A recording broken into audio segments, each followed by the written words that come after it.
I'd like to introduce our next session. Do we have a title for this? I think it just states Nope.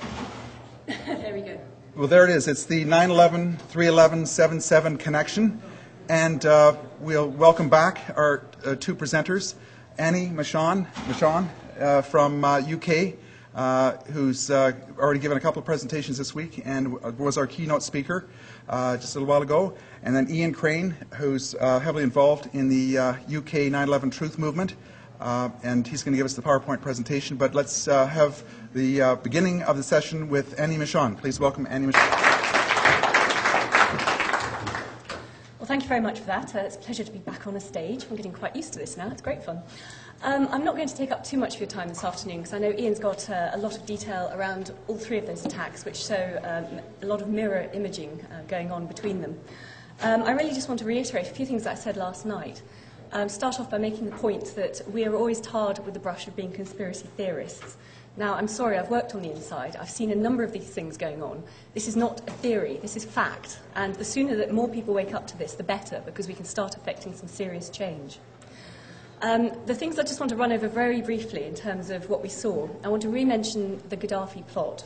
Now, this is the reason, as I said last night, that David and I went public, why we blew the whistle on MI5 and MI6. It's also, I think, why they've gone after us, or certainly after David, quite so stringently, because he just knew too much about something that was too dangerous to be put out in public. For those of you who weren't there last night, this is a case of state-sponsored terrorism.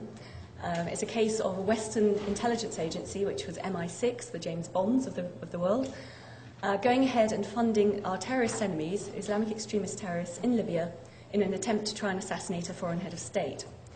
And the story runs that in 1995, a Libyan military intelligence officer walked into the Tunis embassy and asked to see the MI6 officer based there. He said that he had a ragtag group of Islamic extremist terrorists, some of whom had known links to bin Laden, who were planning to try and assassinate Colonel Gaddafi and take power in Libya. He wanted funding from MI6 in order to carry out this attack. They needed money for the very basics of the coup, the explosives, the guns, the jeeps, the tents even. And MI6 went ahead and did this. They gave them in the region about $120,000 to go and try and assassinate Colonel Gaddafi. Now, this was an incredibly reckless thing to do in a very volatile section of the world. It also doesn't make sense, because Gaddafi by this point had renounced his support of terrorism. On the other hand, of course, Al-Qaeda, as it's become known, was the new big threat as far as Western intelligence agencies were concerned. Anyway, the attack went ahead in early 1996. A bomb or grenade was put under the wrong car, part of a cavalcade that Colonel Gaddafi was driving in, and he obviously survived, but innocent people died.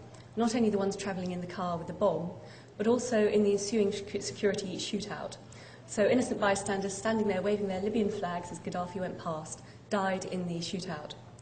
So these are innocent people. These are someone's families, sons, daughters, brothers, sisters. These are not collateral damage, which is what these people in the intelligence services would have us believe. The operation was also illegal under British law because MI6 didn't get permission of the Foreign Secretary, its political master. Without that permission, they are as guilty as you and I would be if we conspired to carry out murder abroad. So for a whole range of different reasons, we were disgusted with this attack. We went ahead and left MI5 and we went public with this. The initial response of the government when David brought this information to their attention through a legal channel was to have David thrown in prison in Paris with a view to extradition.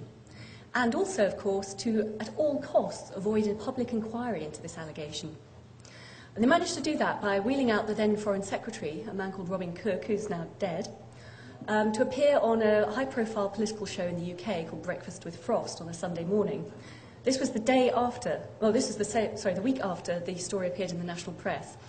Cook had had no time to conduct a proper inquiry, but he went on the show and categorically denied anything that MI6 had anything to do with it.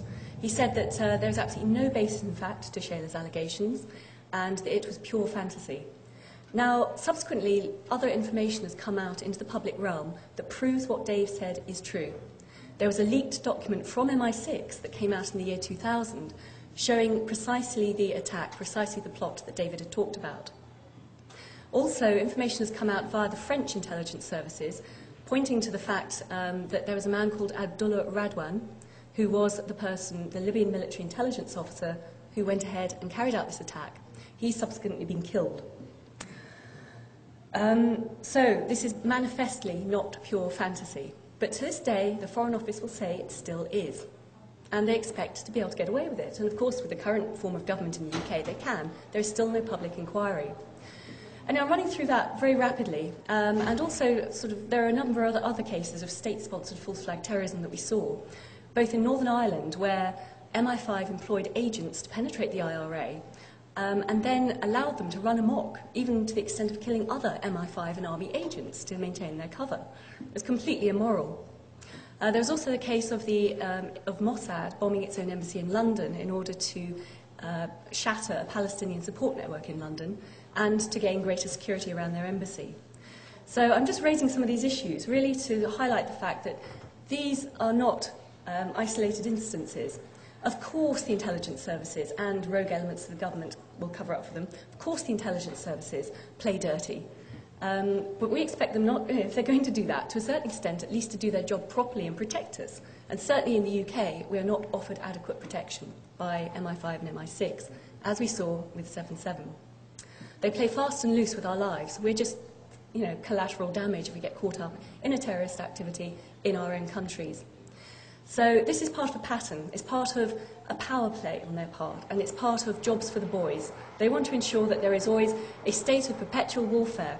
This is the Orwellian nightmare. They want to ensure that there is always an enemy to fight so that they can get resources, so that they can have jobs for the boys and keep the arms industry in business.